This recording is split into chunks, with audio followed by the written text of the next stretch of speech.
भारत माता की। उनसे मेरी प्रार्थना है, अगर आप बैठेंगे तो अच्छा होगा। आपका आपका ये उत्साह, आपका प्यार मेरी सर आंखों पर, कृपा करके बैठिए।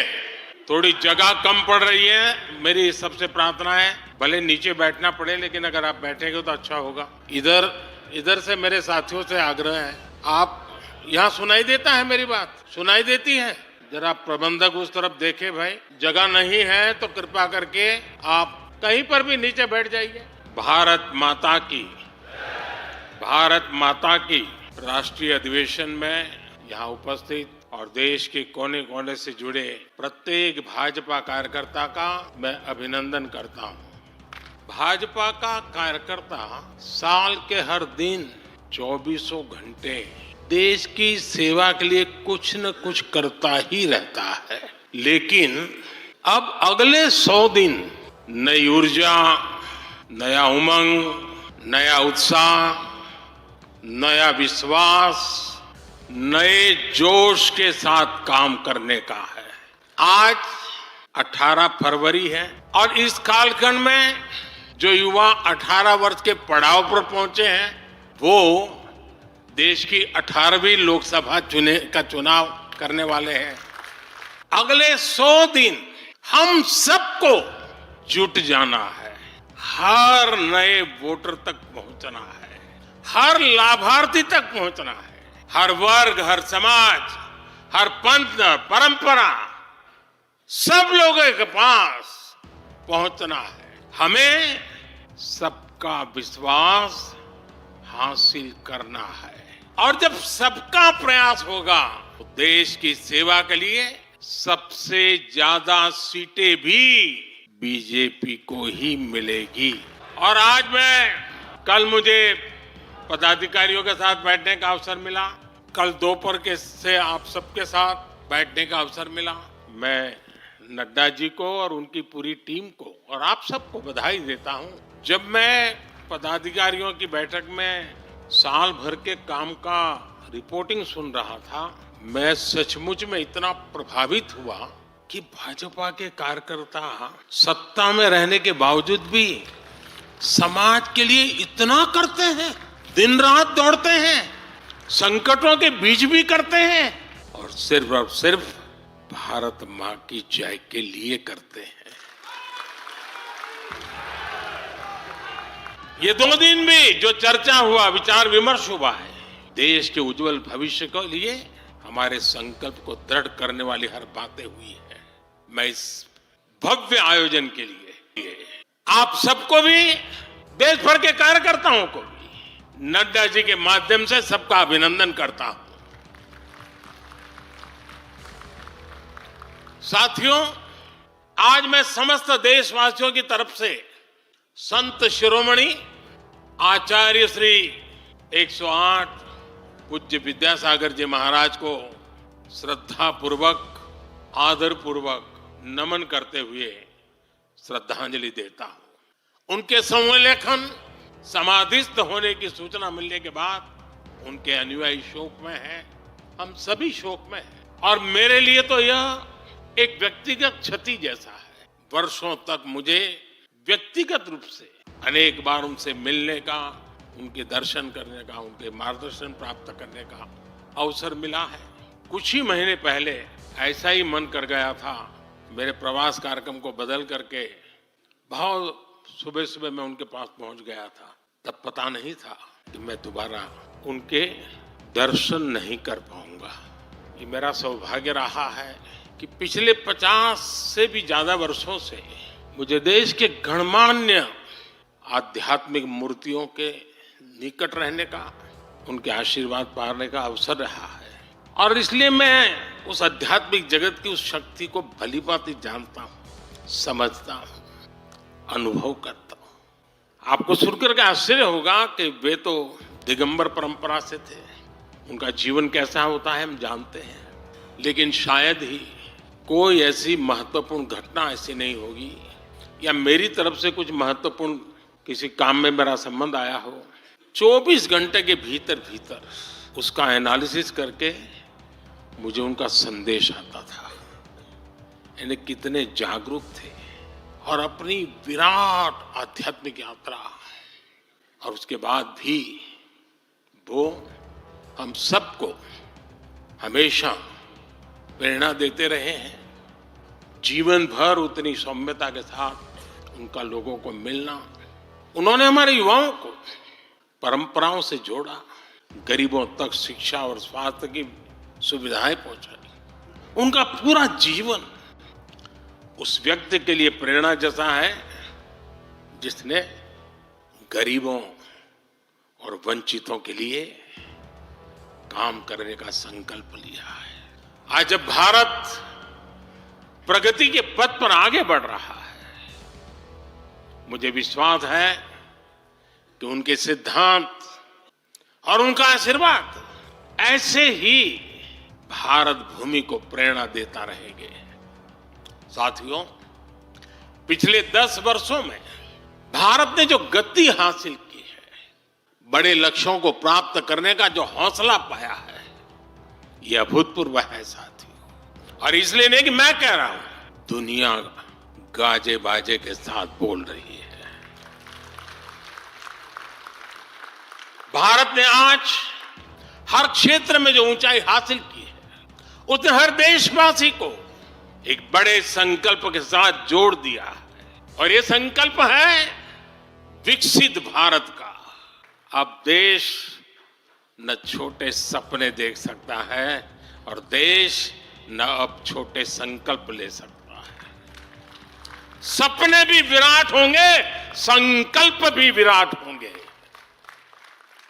और ये हमारा सपना भी है, हम सबका संकल्प भी है कि हमें भारत को विकसित बनाना, और इसमें अगले 5 वर्षों की बहुत बड़ी भूमिका होने जा रही है। अगले 5 साल में भारत को पहले से भी कई गुना तेजी से काम करना है।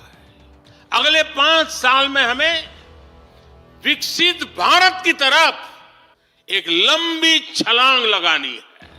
लेकिन भाई और बहनों, सारे लक्ष्यों की प्राप्ति के लिए पहली शर्त है सरकार में भाजपा की जोरदार वापसी।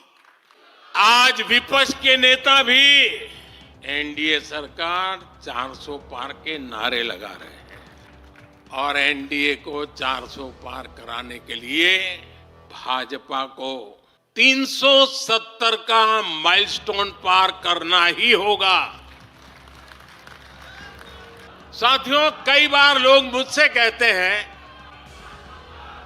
मुझे कहते रहते कि अरे मोदी जी, आपने इतना तो सब कुछ क्या कर लिया, जो बड़े बड़े संकल्प आपने लिए वो तो पूरे कर लिए, अब क्यों इतनी भागदौड़ करनी। साथियों, पूरा देश मानता है 10 साल का बेदाग कार्यकाल और 25 करोड़ लोगों को गरीबी से बाहर निकालना ये सामान्य उपलब्धि नहीं है। पूरा देश मानता है हमने देश को महाघोटालों और आतंकी हमलों के खौफ से मुक्ति दिलाई है। पूरा देश मानता है हमने गरीब और मिडिल क्लास का जीवन बेहतर करने का प्रयास किया है। लेकिन जो लोग सोचते हैं कि बहुत हो गया, ऐसा सोचने वालों को मैं एक पुरानी घटना जरूर बताना चाहूंगा। एक बार एक बहुत बड़े नेता मुझे मिले, मेरे प्रधानमंत्री पद के दूसरे कार्यकाल पे। बोले, मोदी जी, प्रधानमंत्री बनना बहुत बड़ी बात है, आप बन गए, आपने इतने दशकों का संगठन का भी काम कर लिया, मुख्यमंत्री के रूप में भी इतना लंबा समय रह चुके, प्रधानमंत्री में भी दोबारा आ गए, अब इतना काम पा लिया है, अब तो थोड़ा बैठो, आराम करो, बहुत कर लिया। ये उन्होंने मुझे कहा था। उनकी वो भावना राजनीति के पुराने अनुभवों से थी। लेकिन साथियों, हम राजनीति के लिए नहीं, राष्ट्र नीति के लिए निकले हैं। हम तो छत्रपति शिवाजी महाराज को मानने वाले लोग हैं। जब छत्रपति शिवाजी महाराज का राज्याभिषेक हुआ तो उन्होंने ये नहीं किया कि अब तो छत्रपति बन गए, सत्ता मिल गई तो चलो उसका आनंद लो। उन्होंने अपना मिशन जारी रखा। ऐसे ही उनसे प्रेरणा लेकर के मैं अपने सुख वैभव के लिए जीने वाला व्यक्ति नहीं हूं। मैं बीजेपी सरकार का तीसरा टर्म सत्ता भोग के लिए नहीं मांग रहा हूं। मैं राष्ट्र का संकल्प लेकर निकला हुआ व्यक्ति हूं। अगर मैं अपने घर की ही चिंता करता तो आज करोड़ों गरीबों के घर नहीं बना पाता। मैं देश के करोड़ों बच्चों के भविष्य के लिए जीता हूं, जागता हूं, जूझता रहता हूं। देश के करोड़ों युवाओं, करोड़ों बहनों बेटियों, करोड़ों गरीबों का सपना ही मोदी का संकल्प है।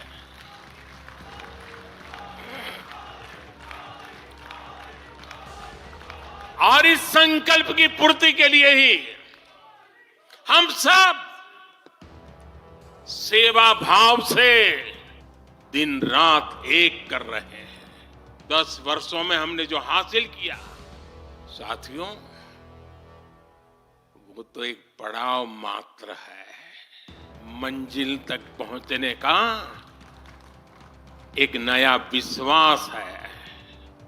अभी हमें देश के लिए, कोटि कोटि भारतीयों के लिए, हर भारतीय का जीवन को बदलने के लिए बहुत कुछ हासिल करने का सपने हैं, संकल्प है और उसके लिए बहुत से निर्णय भी बाकी है। साथियों, आज भाजपा युवा शक्ति, नारी शक्ति, गरीब और किसान की शक्ति को विकसित भारत के निर्माण की शक्ति बना रहा।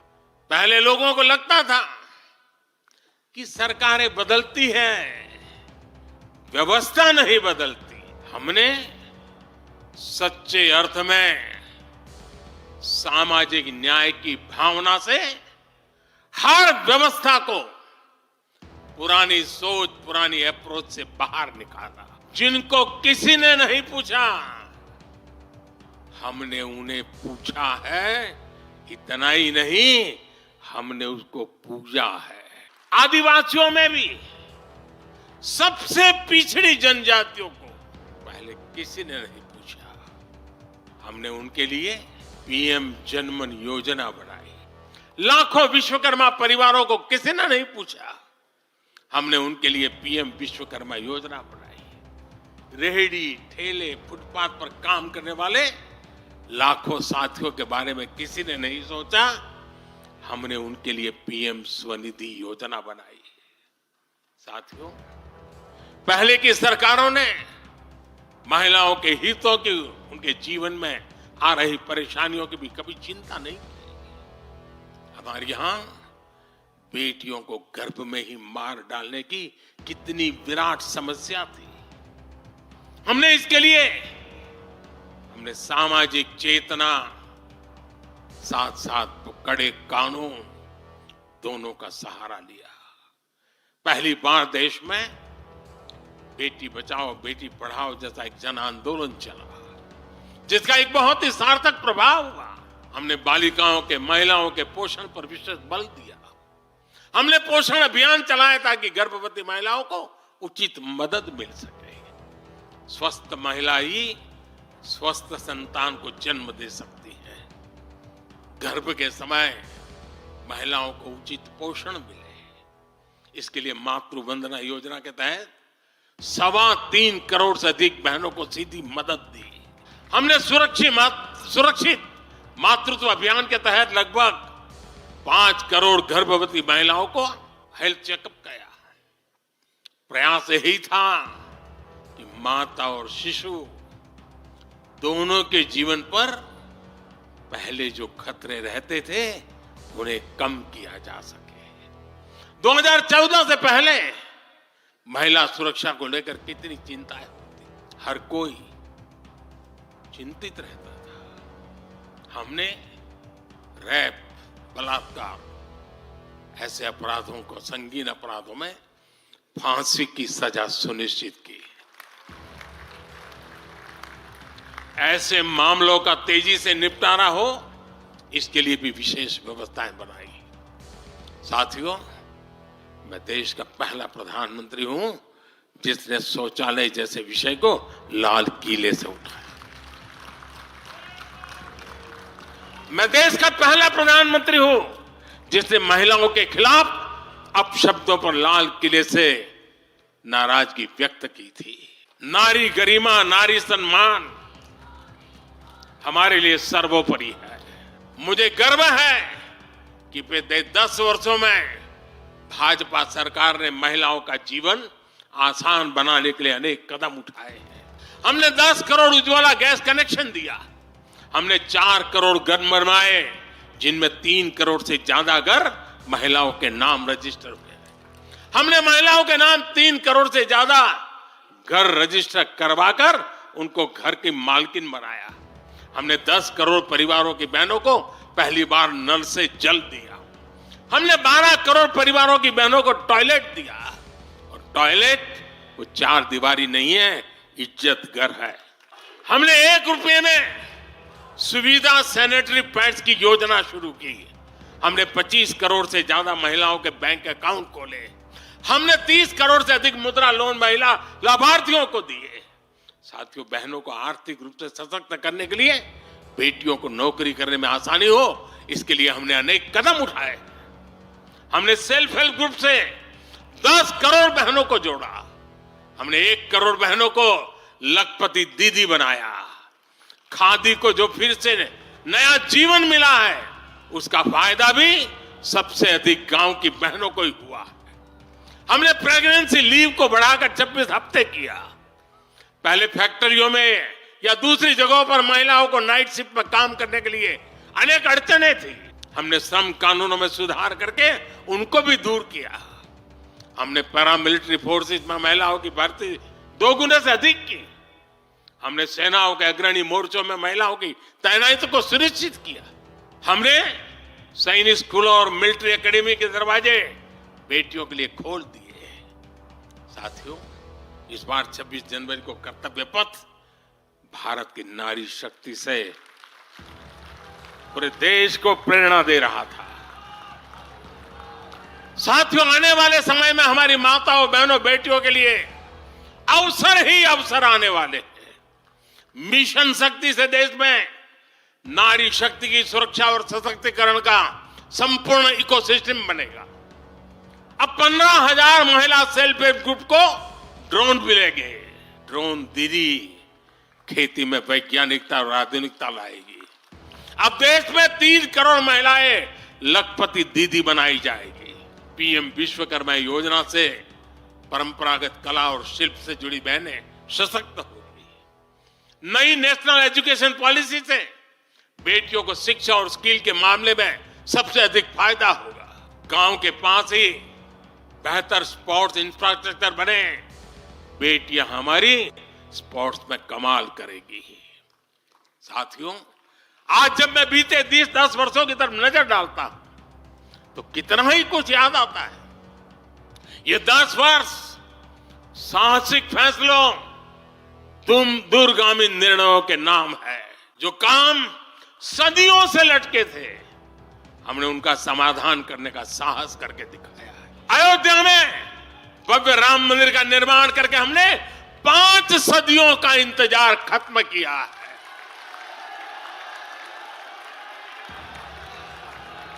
गुजरात के पावागढ़ में 500 साल बाद धर्म ध्वजा फहराई गई है।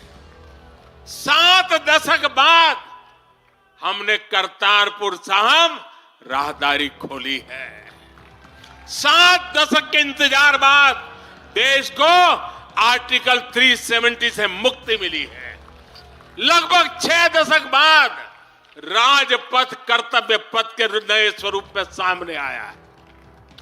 4 दशक बाद आखिरकार 1 रैंक 1 पेंशन की मांग पूरी हुई है।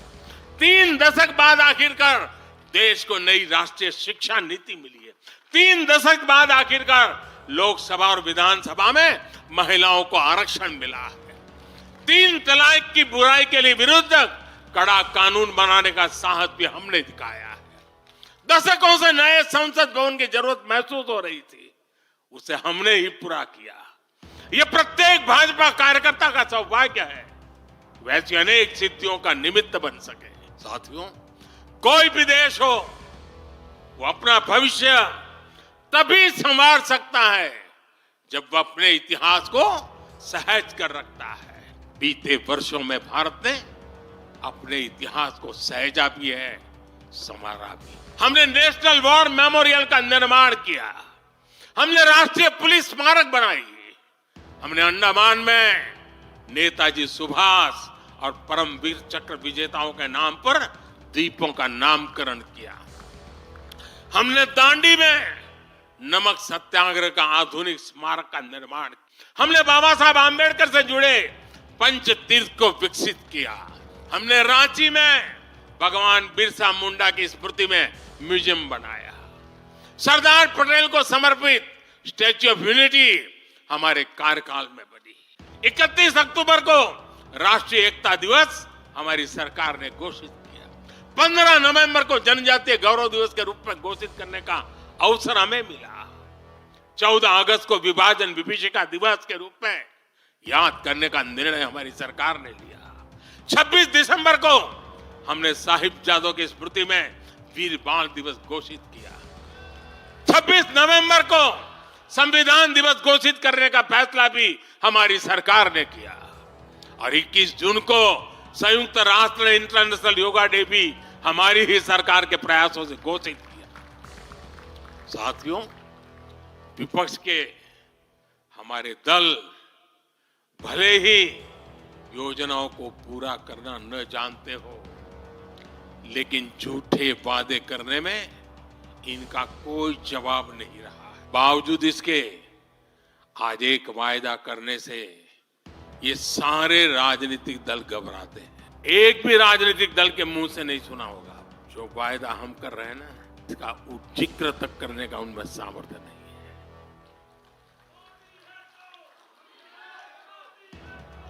और हमारा वायदा है विकसित भारत का। इन लोगों ने स्वीकार कर लिया है, ये लोग भारत को विकसित नहीं बना सकते। सिर्फ और सिर्फ बीजेपी ही ऐसी पार्टी है, एनडीए ही ऐसा एक गठ है जिसने इसका सपना देखा है। हम मिशन मोड पर भारत को 2047 तक देश जब आजादी के 100 साल मनाएगा, भारत को विकसित देश बनाने के लिए काम कर रहे हैं। हमने तीसरे टर्म में भारत को दुनिया की तीसरी बड़ी आर्थिक ताकत बनाने का संकल्प लिया है और ये मोदी की गारंटी है। और जब मैं भारत को तीसरी आर्थिक ताकत बनाने की बात करता हूं तो उसका मतलब भी बहुत गहरा है। इसका मतलब है भारत के आर्थिक, सामरिक और सांस्कृतिक सामर्थ्य का कई गुना विस्तार, चहुं दिशा में विस्तार। साथियों, हम इसके लिए कितनी तेजी से काम कर रहे हैं, इसका हिसाब लगाना भी जरूरी। भारत को, यह आंकड़ा याद रखिए, भारत को $1 ट्रिलियन की अर्थव्यवस्था बनने में लगभग 60 साल लगे थे। 60 साल। 2014 में जब देश ने हमें अवसर दिया तो 2 ट्रिलियन मार्क भी बहुत बड़ा लग रहा था, लेकिन 10 वर्षों में हमने अपनी अर्थव्यवस्था में $2 ट्रिलियन और जोड़ दिया। एक के लिए 60 साल, 10 साल में 2 और जोड़ दिया। जब भारत दुनिया की 11वें नंबर की अर्थव्यवस्था था और 11 से 10 पर आने में दम उखड़ गया उनका। हम 11 से 5 पर ले आए। अर्थव्यवस्था जब 11 नंबर पर थी तब इंफ्रास्ट्रक्चर का बजट सिर्फ 2 लाख करोड़ रुपए भी नहीं बन पाता था। आज भारत 5वें नंबर की अर्थव्यवस्था है तो भारत का इंफ्रा बजट 11 लाख करोड़ को पार कर चुका है। इसी वजह से आज गरीबों को 1 करोड़ों घर बन रहे हैं। आज गरीबों के घर तक पानी पहुंच रहा है। आज देश में रिकॉर्ड मेडिकल कॉलेज, अस्पताल, यूनिवर्सिटीज बन रहे हैं। गांव तक की सड़कें बन रही हैं। जब भारत दुनिया की टॉप 3 अर्थव्यवस्थाओं में आएगा तो आप कल्पना कर सकते हैं कि विकास कार्यों के लिए हमारे पास कितनी ज्यादा पूंजी होगी। इसलिए भारत के टॉप 3 इकोनॉमी में आने का मतलब है भारत के हर परिवार का जीवन स्तर सुधरेगा। भारत के हर परिवार की आय बहुत अधिक बढ़ जाएगी। भारत का पब्लिक ट्रांसपोर्ट और आधुनिक बनेगा। भारत में रोजगार के लिए नए सेक्टर खुलेंगे, रोजगार के और ज्यादा मौके मिलेंगे। भारत के युवाओं को भारत में ही फंडिंग के ज्यादा से ज्यादा अवसर आएंगे। भारत की महिलाओं को हर मोर्चे पर आगे बढ़कर नेतृत्व करने का मौका मिलेगा।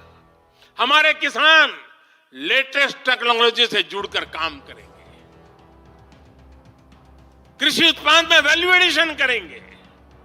लोगों की जीवन बेहतर बनाने के लिए देश में पर्याप्त संसाधन और आवश्यक व्यवस्थाएं मौजूद होगी।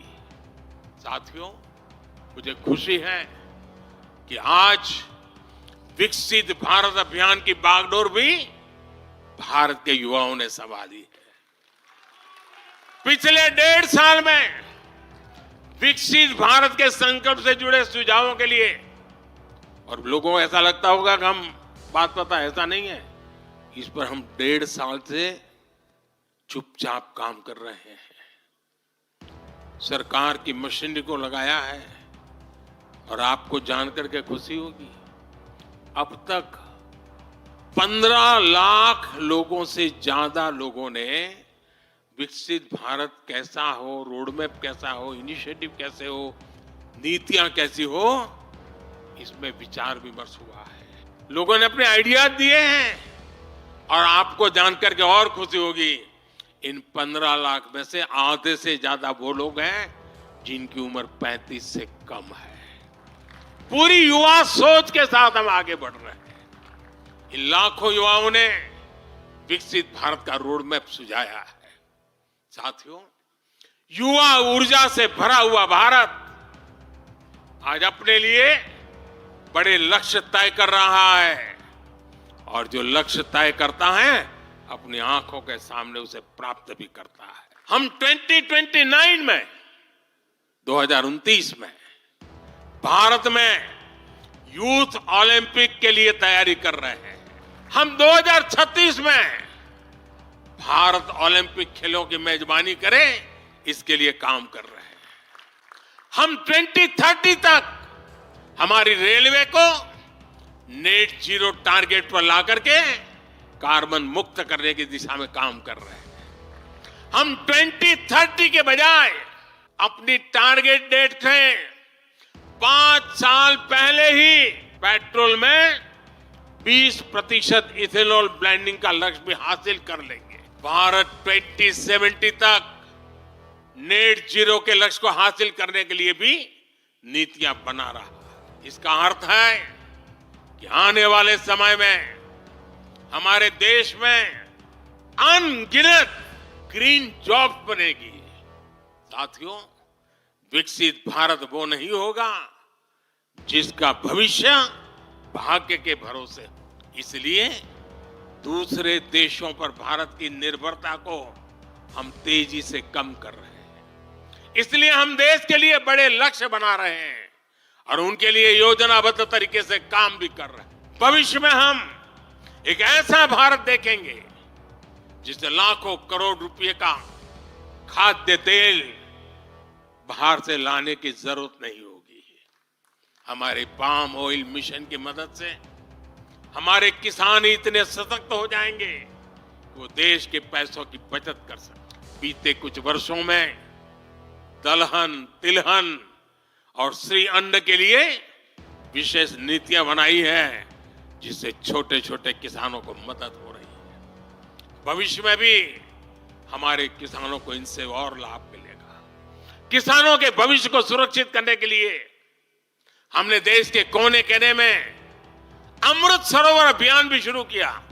आजादी का अमृत महोत्सव, हम बहुत कुछ कर सकते हैं। हम दिल्ली के अंदर कोई एक बड़ा ताबूत खड़ा कर दे के नाम लिखवा सकते थे कि आजादी के अमृत काल में मोदी जी ये बना के गए। हमने आजादी के अमृत वर्ष को जन आंदोलन बनाया और काम क्या किया? तालाब बनाए। हर गांव में जब तालाब बनते हैं ना, वो किसान को सुरक्षित करते हैं, शुद्ध पानी की गारंटी देते हैं, जमीन उर्वरक बना देते हैं। लंबे भविष्य को सोच करके ऐसे काम हम करते हैं। और इस अभियान के तहत देश में अब तक 60,000 से ज्यादा नए सरोवर बनाए जा चुके हैं। 60,000 तालाब, शायद ही किसी सरकार के नसीब में इतना बड़ा काम करने का सौभाग्य आया होगा। ये सरोवर जल सुरक्षा सुनिश्चित करने में किसानों की मदद करेंगे। आज ग्रीन हाइड्रोजन से जुड़े अभियान और सोलर रूफटॉप मिशन के कारण देश रिन्यूएबल एनर्जी के क्षेत्र में भी तेजी से आगे बढ़ रहा है। बहुत जल्द भारत दुनिया का सेमीकंडक्टर हब बनेगा और इससे पूरी दुनिया में नई कंप्यूटिंग रिवॉल्यूशन को भी भारत गति देने का निमित्त बनने वाला है।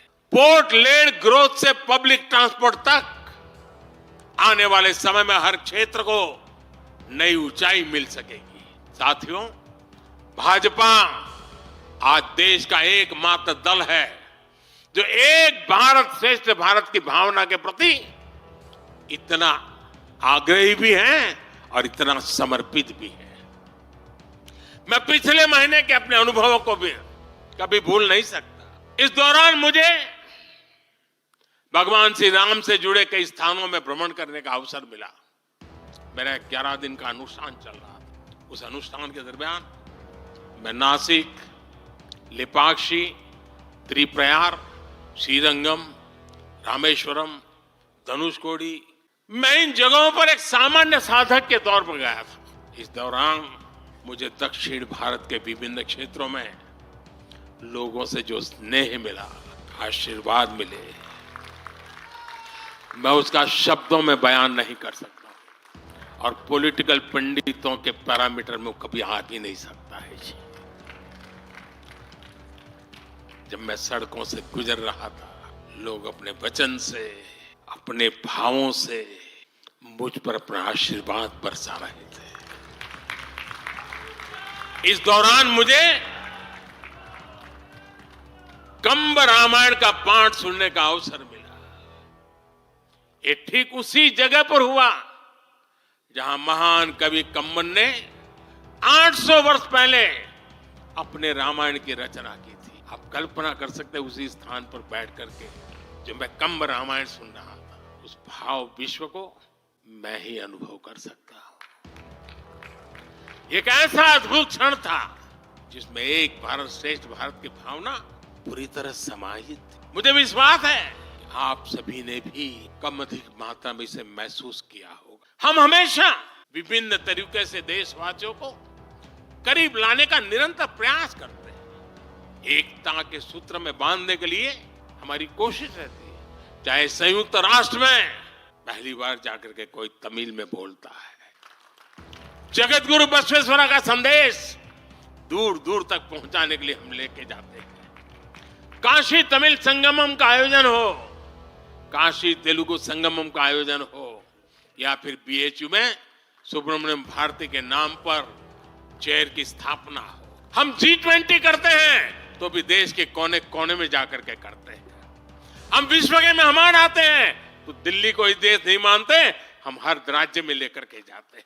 हमारे राजभवनों में हर राज्यों के स्थापना दिवस बनाए जाते हैं। कोई भी राज्य भवन होगा, नागालैंड का भी वहां स्थापना दिवस मनाया जाएगा और गुजरात का भी मनाया जाएगा, महाराष्ट्र का भी मनाया जाएगा, गोवा का भी मनाया जाएगा। हर राजभवन में राष्ट्रीय एकता का एक प्रकार से उत्सव बना दिया जाता है।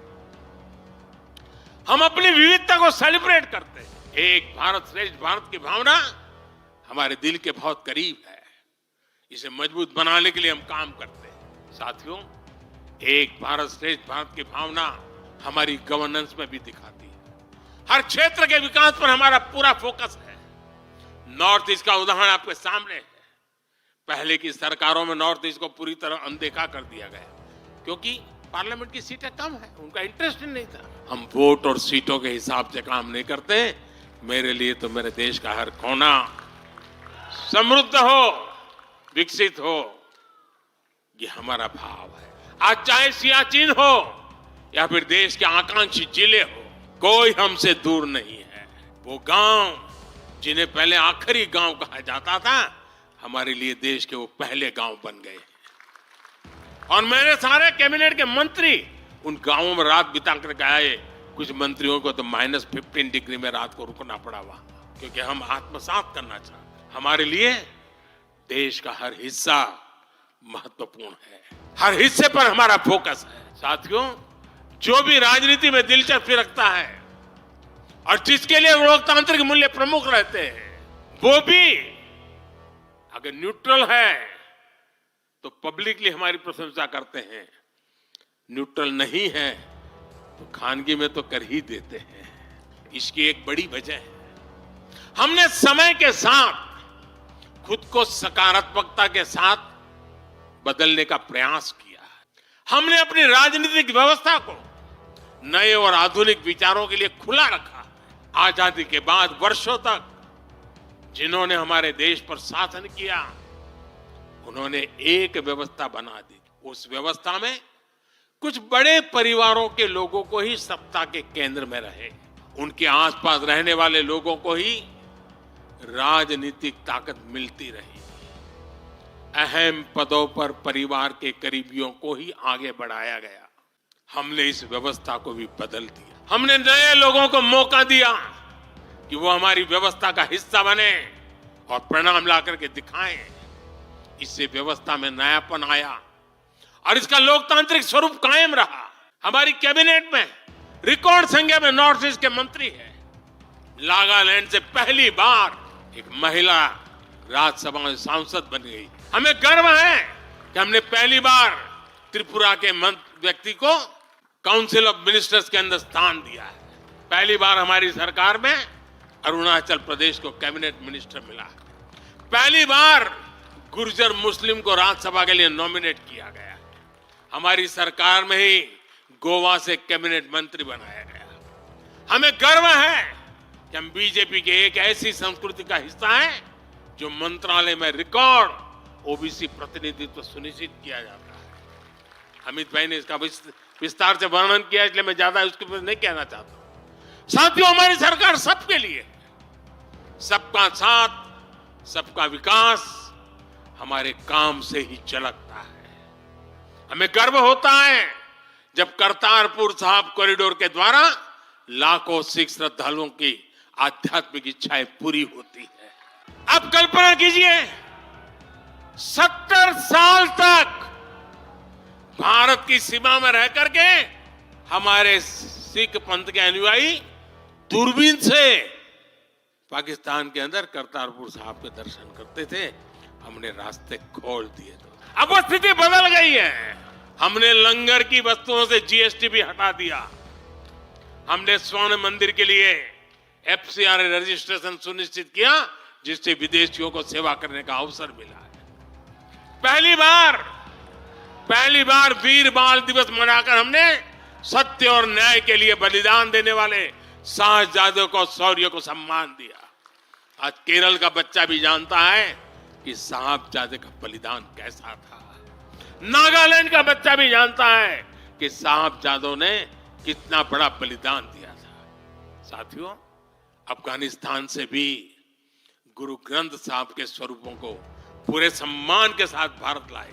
इसके साथ ही हमारी सरकार ने हज की प्रक्रिया में सुधार करके यात्रा को सुविधाजनक बनाया। आज बिना महरम के हज करना भी संभव हुआ है। इससे महिलाओं के लिए भी हज करना आसान हुआ और हजारों महिलाएं गई। साथियों, 2014 में जब मैंने शपथ ली तो हमारे कई आलोचक कहते थे, मोदी जी एक राज्य के बारे उनका क्या अनुभव है, इतना बड़ा देश, इतनी बड़ी दुनिया, ये मोदी क्या करेगा, कैसे करेगा। ठीक है, गुजरात चलाया होगा, लेकिन वो सब सोचने देख लें, विदेश नीति को लेकर बड़ी बड़ी बातें कही जाती थी। अभी मैं कुछ दिन पहले ही यूएई और कतर से जाकर के आया हूं। तमाम देशों से हमारे रिश्ते कैसे मजबूत हैं, ये आज दुनिया देख रही है। आज पश्चिमी एशिया के देशों से हमारे संबंध अब तक की सबसे मजबूत स्थिति में। 2015 में जब मैं यूएई गया था पहली बार, आप हैरान हो जाएंगे, मेरे पहले 34 साल तक देश का प्रधानमंत्री वहां नहीं गया था। सोचिए किस तरह हमने उस पूरे क्षेत्र को छोड़ रखा था। कांग्रेस की सरकारें पूरे वेस्ट एशिया को सिर्फ पाकिस्तान के संदर्भ में देखा करती थी। उन्हें भारतीयों की शक्ति और उनके विश्वास पर भरोसा ही नहीं था। लेकिन आज भारत इस क्षेत्र से संबंधों का नया अध्याय लिख रहा है। पहले लोग सोचते थे कि बस तेल का इंपोर्ट कर लेते हैं और यहां से कुछ लेबर बेच देते हैं ताकि उनको रोजी रोटी मिल जाए। नहीं, अब ऐसा नहीं है। आज ट्रेड, टेक्नोलॉजी, टूरिज्म, ऐसे अनेक क्षेत्रों में हमारे संबंध बहुत बेहतर हैं और हम निरंतर विकास कर रहे हैं। यहां तक कि अरब के 5 देशों ने मुझे अपना सर्वोच्च सम्मान तक दिया है। यह सम्मान मोदी का नहीं है, 140 करोड़ भारतीयों के सामर्थ्य का सम्मान है। और भाइयों बहनों, विदेश नीति के जो भी जानकार हैं, वो विदेश से मिले हर संकेत भी पकड़ ले रहे होंगे। आज अलग अलग देशों में सत्ता और विपक्ष के दल ये खुलकर मानते हैं कि भारत के सशक्त होने से पूरी दुनिया का हित होने वाला है। ये पूरी दुनिया मानने लगी। आज हर महाद्वीप में भारत का सम्मान, भारत की ताकत बढ़ रही है। हर देश भारत से गहरे संबंध बनाने पर जोर दे रहा है और इन सब के बीच कोई देश हमारी सरकार से बातचीत के लिए, आप जानकर के हैरान होंगे, अभी तो चुनाव बाकी है, लेकिन मेरे पास जुलाई, अगस्त, सितंबर के डेट पड़े हुए निमंत्रण दे करके। इसका अर्थ क्या है? इसका अर्थ है कि दुनिया के विभिन्न देश भी बीजेपी की सरकार की वापसी को लेकर पूरी तरह आश्वस्त है। वो भी जानते हैं, दुनिया का हर देश जानता है, दुनिया की हर शक्ति जानती है, आएगा तो साथियों, कांग्रेस से देश को बचाना, देश के हर नागरिक को बचाना, हमारे बच्चों का, हमारे युवाओं का भविष्य बचाना बीजेपी के प्रत्येक कार्यकर्ता का दायित्व है। कांग्रेस का ट्रैक रिकॉर्ड हम सभी के सामने है। कांग्रेस अस्थिरता की जननी है, कांग्रेस परिवारवाद की जननी है, कांग्रेस भ्रष्टाचार की जननी है और कांग्रेस तुष्टीकरण की भी जननी है। 70 के दशक में जब देश में कांग्रेस के विरुद्ध गुस्सा बढ़ना शुरू हुआ तो खुद को बचाने के लिए उसने अस्थिरता का सहारा लिया। हर नेता की सरकार कांग्रेस ने अस्थिर की। आज यहां प्रस्ताव के समय इसकी चर्चा आई है, मैं ज्यादा उसके लिए कहता नहीं हूं। आज भी ये लोग अस्थिरता पैदा करने के लिए नई नई साजिशें कर रहे हैं। इन लोगों ने मिलकर जो गठबंधन बनाया है उसकी भी यही पहचान है। कांग्रेस के पास विकास का एजेंडा नहीं, फ्यूचर का रोड मैप नहीं। ये देश को कभी भाषा के आधार पर तो कभी क्षेत्र के आधार पर बांटने में जुटे हुए हैं। साथियों, कांग्रेस का एक सबसे बड़ा पाप ये रहा है कि वो देश की सेनाओं का मनोबल तोड़ने से भी पीछे नहीं रहे। भारत की राष्ट्रीय सुरक्षा और सामरिक शक्ति को नुकसान पहुंचाने में कांग्रेस ने कोई कसर नहीं छोड़ी। जब भी देश के रक्षा क्षेत्र में कोई बड़ा काम हुआ, जब हमारी सेनाओं ने कोई उपलब्धि हासिल की, कांग्रेस ने हर बार उन पर सवाल उठाए। आप सिर्फ सोचिए कि 5 साल पहले इन लोगों ने क्या कहा था। इन लोगों ने हर कोशिश की कि हमारी वायुसेना को राफेल जैसे एडवांस एयरक्राफ्ट न मिल पाए। इन्होंने अब प्रचार किया कि हिंदुस्तान एरोनॉटिकल लिमिटेड को, HAL को खत्म किया जा रहा है। ये लोग तो HAL के बाहर फोटो तक खींचवाने के लिए चले गए थे। लेकिन देखिए HAL आज कैसे धूमधाम से आगे बढ़ रहा है। आज देखिए कितने सारे ऑर्डर आज उनके यहां बुक किए गए हैं। आज जरा देखिए HAL का मार्केट वैल्यू कितना बढ़ गया है। ये वही लोग हैं जिन्होंने हमारी सेनाओं के सर्जिकल स्ट्राइक करने पर, उनके पराक्रम पर सवाल खड़ा कर दिया। जब एयर स्ट्राइक हुई तो उसकी सफलता के प्रमाण मांगे जाने लगे। कांग्रेस भारतीय सेनाओं के अपमान का कोई मौका नहीं छोड़ती। साथियों, कांग्रेस कितनी कंफ्यूज है इसका उदाहरण मैं आपको देना चाहता हूं। कांग्रेस में लड़ाई चल रही है और बड़ी तगड़ी लड़ाई चल रही है, लेकिन मजा यह है कि सिद्धांतों की नहीं चल रही, योजनाओं को समझ में नहीं चल रही है। लड़ाई क्या चल रही है आपको जानकर के आश्चर्य होगा। क्या लड़ाई है? कांग्रेस में एक वर्ग है जो कहता है कि मोदी से तीखी नफरत करो, मोदी पर व्यक्तिगत आरोप लगाओ, मोदी की छवि खराब करने के लिए हर हथकंडे अपनाओ। एक वर्ग है। कांग्रेस के अंदर एक दूसरा वर्ग भी है जो कांग्रेस की मूल परंपराओं से निकला हुआ है, जो कहता है कि मोदी पर व्यक्तिगत आरोप, नफरत से कांग्रेस को बाहर निकालो, इससे कांग्रेस को और ज्यादा नुकसान होता है।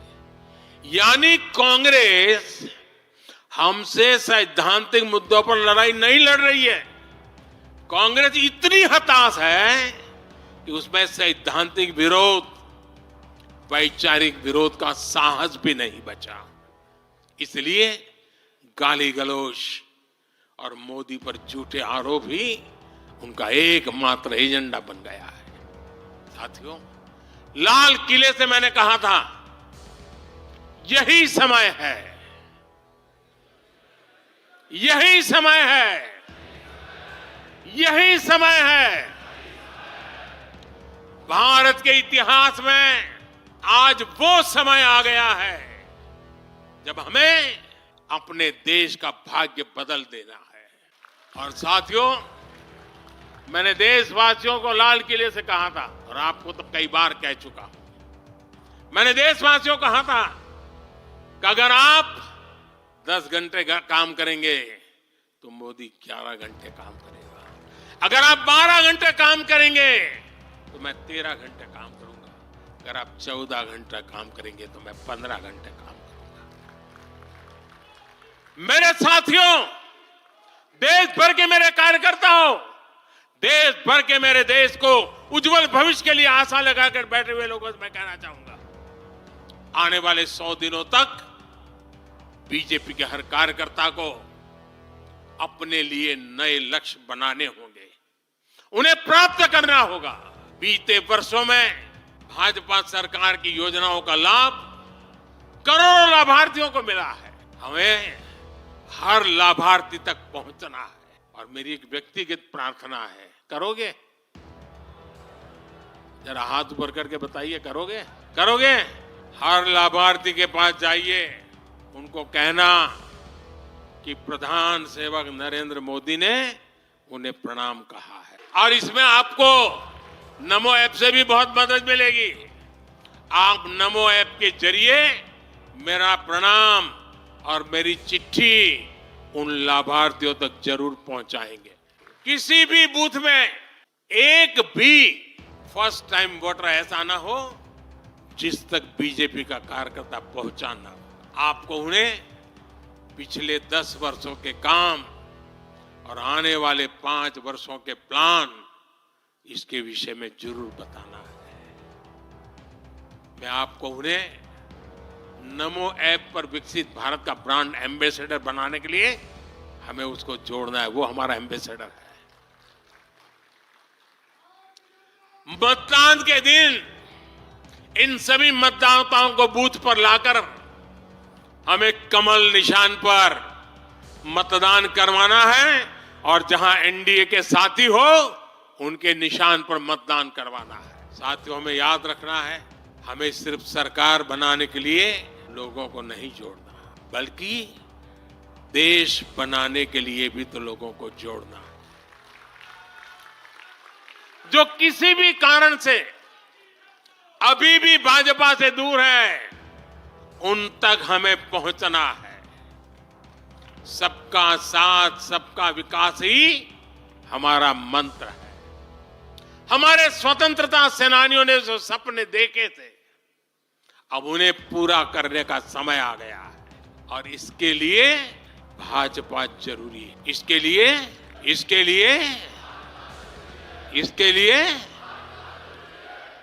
लिए भाजपा सरकार जरूरी है। आज देश की जनता कह रही है भ्रष्टाचार पर सख्त कार्रवाई होती रहे, इसलिए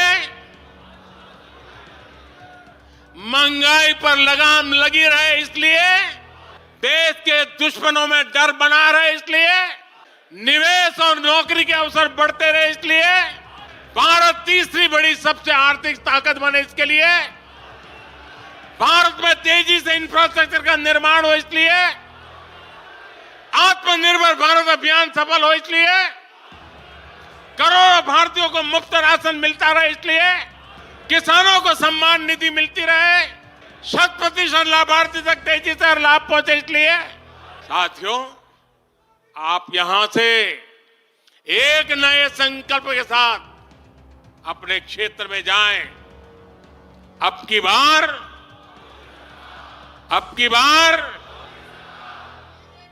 400 पार, अब की बार इस मिशन पर हमें जुट जाना है। आप सबको मेरी तरफ से अनेक अनेक शुभकामनाएं हैं। मेरे साथ बोले भारत माता की, भारत माता की, भारत माता की।